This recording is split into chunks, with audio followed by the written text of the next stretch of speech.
एक बार एक राजा के राज्य में महामारी फैल गई। चारों ओर लोग मरने लगे।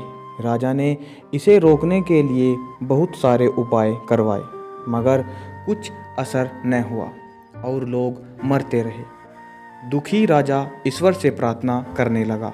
तभी अचानक आकाशवाणी हुई। आसमान से आवाज़ आई कि हे राजा, तुम्हारी राजधानी के बीचों बीच जो पुराना सूखा कुआं है, अगर अमावस्या की रात को राज्य के प्रत्येक घर से एक एक बाल्टी दूध उस कुएं में डाला जाए तो अगली ही सुबह ये महामारी समाप्त हो जाएगी और लोगों का मरना बंद हो जाएगा। राजा ने तुरंत ही पूरे राज्य में यह घोषणा करवा दी कि महामारी से बचने के लिए अमावस्या की रात को हर घर से कुएं में एक एक बाल्टी दूध डाला जाना अनिवार्य है।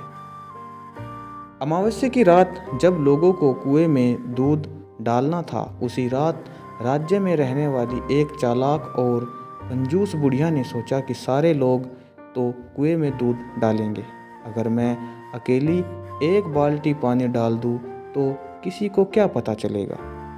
इसी विचार से उस कंजूस बुढ़िया ने रात में चुपके से एक बाल्टी पानी कुएं में डाल दिया। अगले दिन जब सुबह हुई तो लोग वैसे ही मर रहे थे।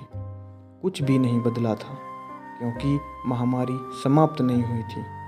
राजा ने जब कुएं के पास जाकर इसका कारण जानना चाहा तो उसने देखा कि सारा कुआं पानी से भरा हुआ है। दूध की एक बूंद भी वहाँ नहीं थी। राजा समझ गया कि इसी कारण से महामारी दूर नहीं हुई है और लोग अभी भी मर रहे हैं।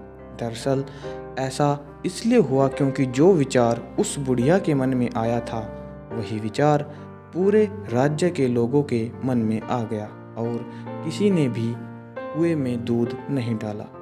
मित्रों, जैसे इस कहानी में हुआ वैसे ही हमारे जीवन में भी होता है। जब भी कोई ऐसा काम आता है जिसे बहुत सारे लोगों को मिलकर करना होता है, तो अक्सर हम अपनी जिम्मेदारियों से यह सोचकर पीछे हट जाते हैं कि कोई न कोई तो कर ही देगा, और हमारी इसी सोच की वजह से स्थितियां वैसे की वैसी बनी रहती हैं।